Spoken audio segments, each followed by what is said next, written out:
Alrighty dann, liebe Leute, und damit ein herzliches Willkommen zu einer neuen Folge Shakes and Fidget. Einer Folge, die mir sehr, sehr wichtig ist. Denn hier werden wir ein bisschen drüber sprechen, wie eigentlich jeder Spieler auf jedem Server, den er spielen möchte, sich selber einen Gefallen tun kann, wenn er in der Festung effektiv spielen möchte, aber nicht die Zeit hat, eine feste Festungspartnerschaft zu spielen, beziehungsweise sich nicht sicher ist, ob er das schafft. Ja, Freunde, währenddessen wir hier auf EU4 mal einen Ausdauerdrang suchen, ich werde gleich mal ein paar mehr suchen, geht es ja hier jetzt wirklich um die Festung und das effektive Spielen in der Festung. Ich werde ja auf EU5, falls ihr es noch nicht mitbekommen habt, werde ich bei Order 66 mitspielen, einen Clan rund um Zombie. Bei Zombie habe ich damals auf W54 bei Thunderstorm mitgespielt und habe eigentlich nur, weil ich nicht so viel Spaß damals mit dem Druiden hatte, aufgehört. Aber der Server lief richtig gut.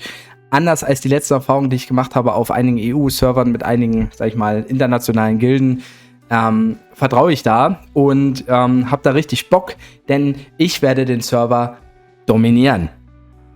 Nein, aber ich werde mir in diesem Server auf jeden Fall eine Challenge stellen, denn auf diesem Server möchte ich wirklich sehr aktiv alles, was geht, von vornherein mitnehmen, anders als auf den letzten Server nicht irgendwie einen kleinen Schlendrian einbauen, und vor allen Dingen möchte ich das erste Mal eine Festungspartnerschaft spielen.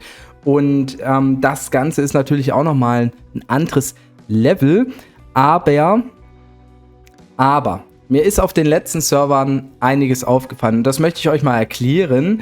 Denn es gibt viele Spieler, die auch Server starten wollen. Zum Beispiel, wenn ihr auf EU5 startet, könntet ihr mir sogar helfen. Ihr könntet mir theoretisch helfen. Und damit würdet ihr euch selber helfen. Und damit könntet ihr euch alle helfen, wenn ihr die Teilschutztaktik sowieso schon spielen wollt. Und für die nicht wissen, was Teilschutztaktik, was bedeutet das? Da gibt es einige gute Guides auf YouTube. Meiner ist schon ein bisschen älter, ist aber im Kern auch sehr gut erklärt.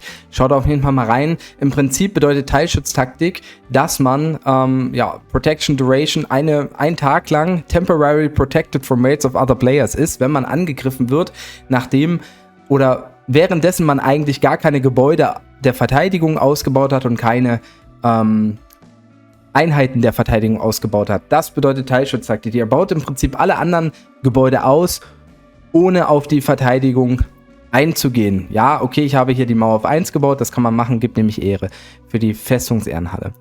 Und das ist der Kern der Teilschutztaktik. Der Vorteil der Teilschutztaktik liegt darin, dass man die Ressourcen erstmal nicht ausgeben muss für die ganzen Verteidigungsgebäude, für die ganzen Einheiten. Und wenn das alle andere Spieler machen, dann kann man halt auch ganz gut in der Festung sozusagen Loot generieren. Also den jetzt hier nicht zum Beispiel, der hat Verteidigung ausgebaut, den kann ich nicht angreifen, den auch nicht. Ja, den könnte ich angreifen, aber hier kommen wir gleich zum anderen Thema. Im Prinzip geht es aber darum, dass man genau diese Spieler angreift. Man kann sie mit einem Soldaten im besten Fall schlagen. Der hier zum Beispiel ist schon mal ein ganzes Stück weit besser. Und das bedeutet, jeder, der so spielt, ist gleichzeitig auch ein guter Loot für andere, die so spielen. Natürlich auch für Spieler, die ihre Festung nicht so ausbauen, sondern komplett mit Verteidigung aufbauen. Auch die können looten, aber die werden irgendwann natürlich auch das Problem haben, nicht mehr genügend Ressourcen zu bekommen. Und ja, dem kann man entgegenwirken.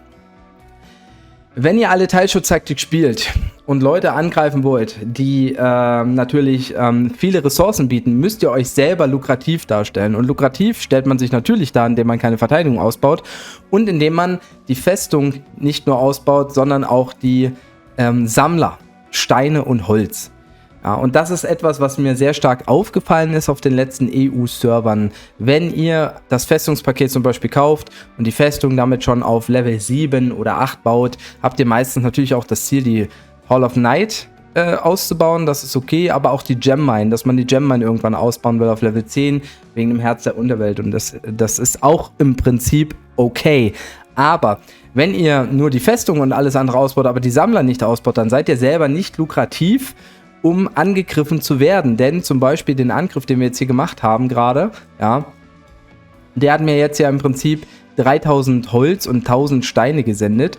Wenn er mich zurück angreift, kriegt er von mir ungefähr 8600 Holz und 2850 Steine.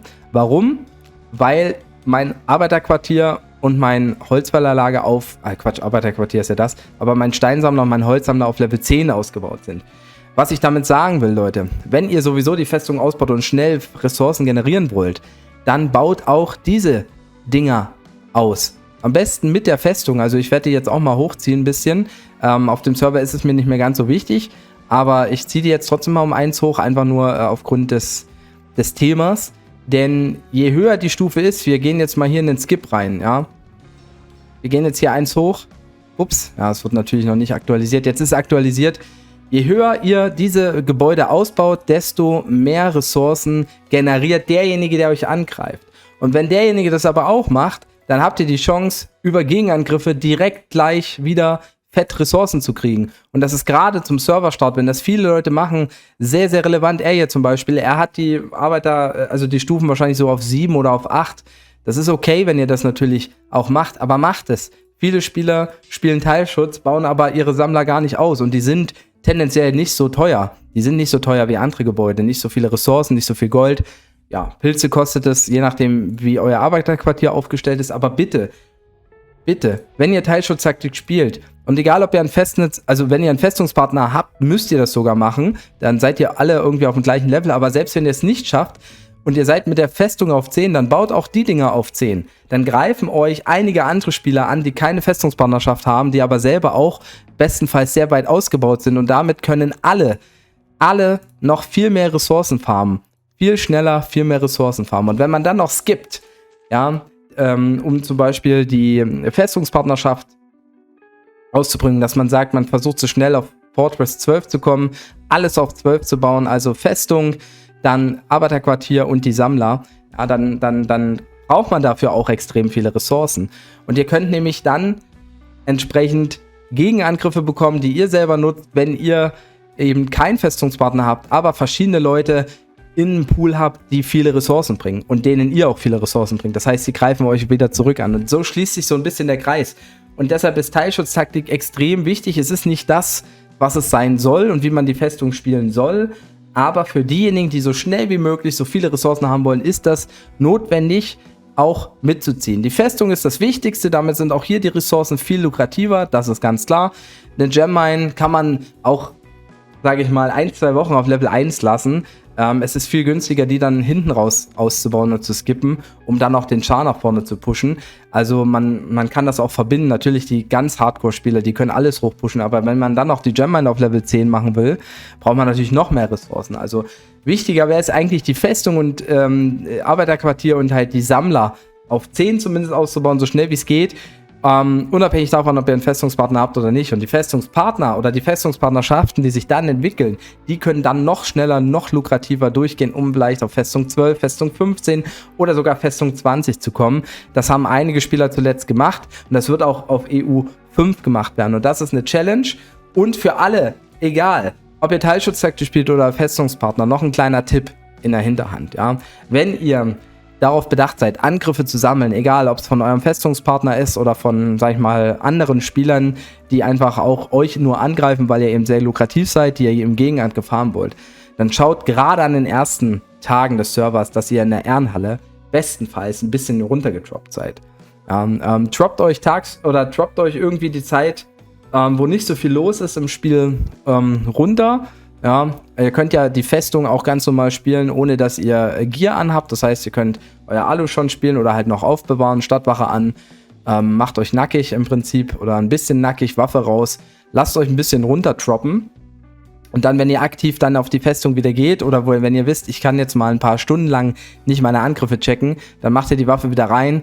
Denn auf EU 1 ist mir das sehr stark passiert an den ersten Tagen, dass ich eigentlich mit 2-3 Leuten ein paar Gegenangriffe getradet habe und plötzlich gucke ich in das Postfach und da war alles voll von Angriffen. Da hat mich einer die ganze Zeit einfach nur egal ob er gewinnt oder verliert, er hat mich einfach nur angegriffen, um mein Postfach voll zu spammen, denn leider laufen die Angriffe der Festung und die normalen Arena-Angriffe in einem gleichen Postfach. Das ist also noch so ein Tipp in der Hinterhand für alle, die auf dem neuen Server vor allen Dingen viele Festungsangriffe machen wollen, droppt euch vorher, dann seid ihr nicht so angreifbar. Es gibt natürlich immer noch Experten, die selbst dann versuchen, sich runterzuspielen oder so, aber je eher ihr anfangt, euch zu droppen, obwohl ihr parallel auch mal ein Sammelalbum gemacht habt und sowas, desto schwieriger ist es für denjenigen, euch zu erreichen.